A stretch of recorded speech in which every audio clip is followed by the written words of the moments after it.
Olá, meninas e meninos. Hoje a minha aula é sobre a ilha de Córcega, a ilha francesa onde Napoleão nasceu. E, logicamente, eu vou falar um pouco de Napoleão Bonaparte, porque ele nasceu nessa ilha, tá? Córcega é uma ilha que se localiza a oeste da Península Itálica e é a quarta maior ilha do mar Mediterrâneo.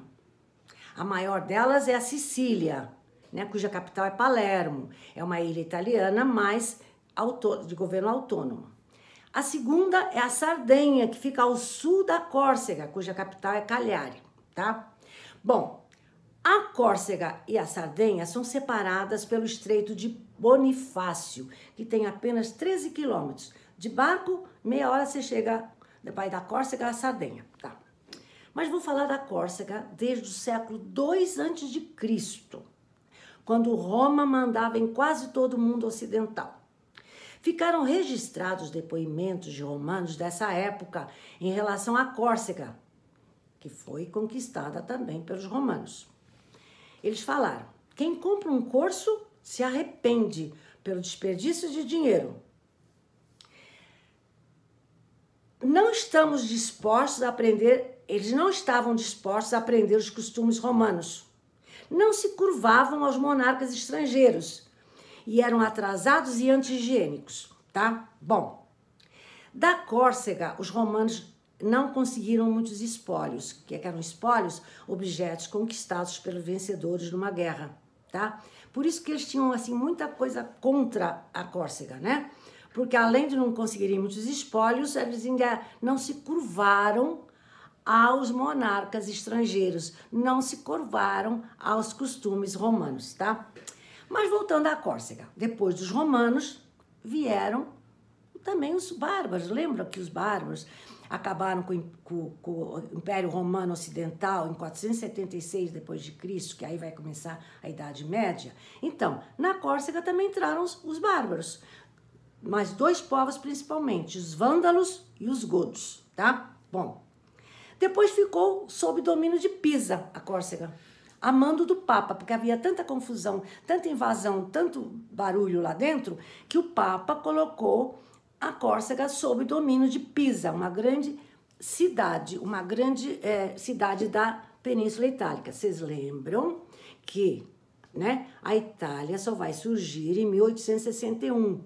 Então, nesse período, a Península Itálica era dividida em vários reinos. Bom, depois de Pisa, em 1284, Córcega passou a ser governada por Gênova, grande rival de Pisa. No século XVIII, os corsos começaram a lutar pela sua independência. E quando Gênova mandava neles, mas Gênova estava cheia de dívidas e não teve outra opção senão entregar a ilha para a França. Porque ela, além de estar cheia de dívidas, não tinha condição de custear essas guerras pela independência da Córcega. Então, de Gênova, passou para a França, tá? Em 1768, a Córcega passou para o domínio da França, o que perdura até hoje. Eles lutaram, não queriam, né, ir para a França, eles lutaram pela sua independência, mas a ilha recebeu 20 mil franceses e acabaram, os corsos acabaram se rendendo frente a uma tropa de 20 mil franceses. E até hoje, a Córcega é francesa. Napoleão nasceu um ano depois, né, da Córcega virar francesa, tá? Ele nasceu em 1769 e a Córcega virou francesa em 1768, tá? Por isso que ele deixou registrado: enquanto uma nação estava morrendo, eu nasci, tá? Bom, a casa de Napoleão ainda está preservada na Córcega. E a ilha ficou muito famosa por ter sido o berço de Napoleão. Até hoje, os turistas querem ver a casa de Napoleão, querem ver, né, lembranças de Napoleão. Na ilha encontram-se várias referências a Napoleão, como praças, ruas, mas o povo mesmo tem um certo menosprezo por não lutar, por ele não ter lutado por mais autonomia na ilha. As lutas por mais autonomia e sua independência continuam até hoje. E o slogan, até hoje, sabe o que eles usam quando eles tentam lutar pela independência, se livrar da França? O slogan dessas lutas é Córcega, um país por fazer. Córcega, um país por fazer. Bom, a capital da Córcega é Ajaccio, que é a cidade natal de Napoleão. E hoje é um grande centro turístico e comercial. A língua oficial da Córcega é o francês, mas muitos falam o corso, que é muito parecido com o dialeto de Pisa. Lembram que Pisa ficou lá 2 séculos, tá? Bom, eu vou falar agora do pai de Napoleão, Carlo Bonaparte. Quando ele tinha 18 anos, casou com Maria Letícia, que tinha 14. E os dois tiveram 12 filhos, só que 8 apenas chegaram à idade adulta, inclusive Napoleão. Só que quando Napoleão tinha 9 anos, a família foi para a França, tá? E ele dizem que na infância ele foi muito intimidado pelos colegas da escola pela sua origem, a Córcega era menosprezada, e pelo seu sotaque corso, tá? Então, ele se tornou, diante desse bullying, né? Hoje chama bullying, ele se tornou dominador, mas segundo seus historiadores, que ele desenvolveu dentro dele um grande complexo de inferioridade. Tá? Mas vou voltar para a Córcega de novo, depois volto para Napoleão, tá? Durante a Segunda Guerra, que vai de 39 a 45, a França se rende aos nazistas em 1940, vocês sabem disso, no governo de Pétain. Na época, os italianos estavam do lado dos alemães. Mussolini era o governador, era o governante da Itália, tá? E eles, como os italianos estavam do lado dos alemães, os italianos reivindicaram a anexação da Córcega para a Itália, mas foi negado, os alemães negaram. Mas com a queda de Mussolini, os italianos ficaram junto com os aliados. E a ilha é ocupada pelos alemães em 1943. Os alemães ocuparam a ilha em 1943. Quer dizer, os alemães não deram a ilha para os italianos, mas eles invadiram em 1943. Então, franceses, junto com os italianos, que agora não estão mais do lado dos alemães, conseguiram expulsar os alemães da ilha. Vou pular para 1960. Nos anos de 1960, a França quis usar a ilha para fazer seus testes de bombas nucleares, mas houve tanta mobilização popular que ficaram impedidos de fazer isso. Então a França vai fazer seus testes de bombas nucleares na Polinésia Francesa, que é um arquipélago de origem vulcânica, cuja maior ilha é Tahiti, uma parte. Tem gente que confunde, eu lembro que tinha alunos que confundiam. Não confundir Haiti com Tahiti. Haiti fica no Caribe. Lembra que teve até um grande terremoto em 2010, que morreu muita gente? No Caribe, Haiti.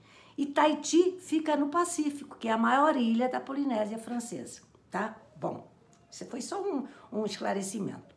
Agora vamos pular para os anos 70, quando ocorreu na Córcega uma grave crise econômica, na indústria, na infraestrutura. E aí surgiu um grande movimento chamado Frente da Libertação da Córcega, tá? Mas eles lutaram, né? Inclusive até absorveram vários latifúndios franceses, mas não adiantou, não conseguiram a sua independência. Bom, então até hoje a Córcega faz parte da França. Vou voltar para Napoleão, tá? Ele ganhou, já viram que ele foi com 9 anos para a França, estudou lá, entrou na escola militar, na artilharia, e era um grande militar na França, tá? Mas ele ganhou mesmo destaque, foi na Revolução Francesa. Vocês sabem que a Revolução Francesa vai durar 10 anos. De 1789 a 1799. 1789 foi a queda da Bastilha. É o marco do início da Revolução Francesa. Vai durar 10 anos. O Napoleão, durante a Revolução Francesa, lutou em várias campanhas. E isso levantou muito a sua fama. Com 24 anos ele já era general. E com 26 anos começou a primeira grande campanha dele, a primeira de uma série de campanhas vitoriosas. A primeira campanha dele foi contra os austríacos, tá? Bom, em 1798, depois de várias e várias campanhas, de várias vitórias, né? Em 1798 ele vai para o Egito. E nessa campanha ficou famosíssima. Tinha um objetivo militar, mas ele levou um grande grupo científico. Lembram? Eu vou primeiro falar do objetivo militar, depois vou falar do científico. Quando ele foi para o Egito, em 1798, o objetivo era avançar para a Índia e usar seus componentes indianos contra a Inglaterra, porque a Índia era colônia da Inglaterra. Mas não deu certo, né? Houve mortes, dinheiro perdido, etc. O sucesso no Egito foi no campo científico e cultural, tá? O Louvre que diga quanta coisa está no Louvre que o Napoleão levou do Egito, tá? Bom, esse grupo científico que foi nessa campanha do Napoleão em 1798, lembram que até foi achada a pedra de Roseta, que Champollion decifrou os hieroglíficos e outras coisas mais. Então, fora os espólios que ele levou para o Louvre, como eu acabei de falar. Então, o Egito foi um sucesso cultural e científico e um desastre militar. Eles não conseguiram fazer ir à Índia e lutar contra a Inglaterra. Bom, isso em 1798. Em 1799, um ano depois, assim que acabou a guerra, a Revolução Francesa, ele se tornou o primeiro cônsul da França. Em 1804, ele foi coroado imperador. Ele chamou o Papa, mas ele próprio se coroou para mostrar que ele que ia mandar. Isso em 1804. Em 1800, e sempre campanhas e fama. Em 1812, ele invadiu a Rússia e aí sua sorte virou, tá? Aí até hoje há controvérsias, foi inverno, não foi inverno, a sorte dele virou.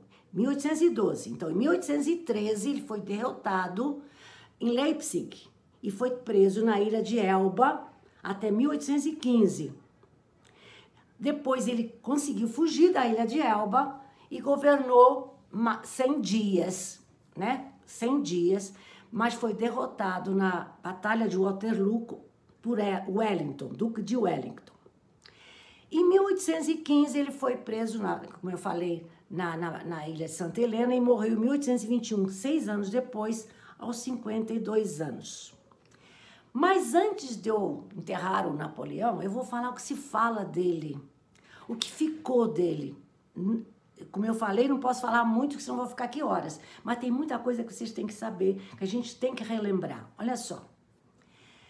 O que se fala de Napoleão, e também ele próprio fala. Ele disse, o destino futuro da criança é sempre o trabalho da mãe. Isso é frase de Napoleão. Diz que a mãe é a parte mais importante para o futuro da criança. Ele disse, aí diziam para ele que ele ganhava as guerras porque ele tinha sorte. E aí ele deixou registrado, a sorte chega aos líderes que a reconhecem, tá? A oportunidade, que a reconhecem, aproveitam a oportunidade e aproveitam. Então, não é a sorte pode vir, mas se o líder não a reconhecer e não aproveitar, não adianta a sorte. Isso ele deixou registrado. Agora, tem duas coisas que eu tenho que falar de Napoleão que são muito importantes, tá? Que ficou registrado sobre ele. Em 1806, quer dizer, ele governava, ele foi coroado em 1804, 2 anos depois, tá? Ele reuniu uma assembleia de notáveis para discutir 12 questões que tratavam das relações dos cristãos com os judeus. Porque ele não aceitava a discriminação que os cristãos tinham em relação aos judeus. E ele teria declarado nessa assembleia, abre aspas, jamais aceitarei que obriguem o povo judeu a deixar a França, porque para mim os judeus são iguais a qualquer outro cidadão em nosso país. E dizem que até ele fechou alguns guetos, tá? E além disso, também diminuiu o poder dos tribunais da igreja e sua autoridade, tá? Bom, ele fez também uma lei dando igualdade para todos os homens, tá? Independente da raça, tá? Isso foi uma lei que ele deixou, tá? Agora, o que falaram sobre ele? Lembra que ele perdeu em Waterloo contra Duque de Wellington? Ele perdeu essa guerra, porque os países se juntaram e ele perdeu essa guerra e foi para a ilha de Santa Helena, tá? Olha o que ele deixou registrado, esse Duque de Wellington. Napoleão inspirava seus homens. Sua presença no campo de batalha valia 40.000 soldados. Isso o inimigo, hein? Sua presença no campo de batalha valia 40.000 soldados. Em 1806, naquele ano que houve a Assembleia em favor dos judeus, o rei Frederico da Prússia ia invadir a França com 63.000 soldados. E os soldados de Napoleão eram apenas 27.000. Só que falaram para Frederico que Napoleão estava no comando. Então, quando ele soube que era Napoleão que estava no comando, mesmo tendo muito menos soldados, 27.000, ele tinha 63.000, ele ordenou a retirada dos seus soldados. Então, teve a derrota. A Prússia ficou derrotada, só por medo de ter que enfrentar Napoleão. Creveld, outro historiador, disse: Napoleão foi o ser humano mais competente que já viveu. Bom, Napoleão até hoje é retratado em filmes, livros, artigos, né? E teve uma participação enorme na história do Brasil. A família real veio para aqui por causa de Napoleão. Isso aí já vocês estão cansados de saber. Bom, só que para terminar, eu vou falar uma coisa assim que não é muito agradável. Ele era assim, deusado, elogiado, mas quem o conhecia pessoalmente ficava decepcionado com a sua figura. Ficou registrado, ele era magro, ele é baixo, tem mais cara de italiano do que francês. Depois outros diziam, ele é gordo, tinha uma barriga de pote. Então, a decepção era grande quando o conheciam pessoalmente, tá? Bom, vida pessoal, para terminar agora mesmo, a vida pessoal dele. Ele casou aos 26 anos com Josefina, que tinha 32. Josefina era viúva. Seu marido tinha morrido na guilhotina na Revolução Francesa. Já tinha filhos, tá? Ele ficou alguns anos casado com a Josefina, mas ela não conseguia dar à luz. Então, acho que ele soube, né? Segundo um historiador, ele soube que ela teve problema no último parto, então ela não conseguia dar à luz. Então, ele se separou da Josefina e casou por procuração com Maria Luísa, lá da Áustria, que tinha 19 anos. Isso aconteceu em 1810. E em 1811 nasceu o filho que ele tanto queria, que recebeu o nome de Rei de Roma e Napoleão II, tá? Ele nasceu em 1811, tá? Mas vocês viram, né, que ele foi preso na ilha de Elba, depois na ilha de Santa Helena. O filho foi levado para a Áustria. Enfim, esse filho dele, Napoleão II, morreu com 21 anos de tuberculose, porque ele já nasceu enfermiço, adoentado. Então, ele não teve o futuro do seu pai. E vou terminar por aqui. A aula já está bem compridinha. Beijos!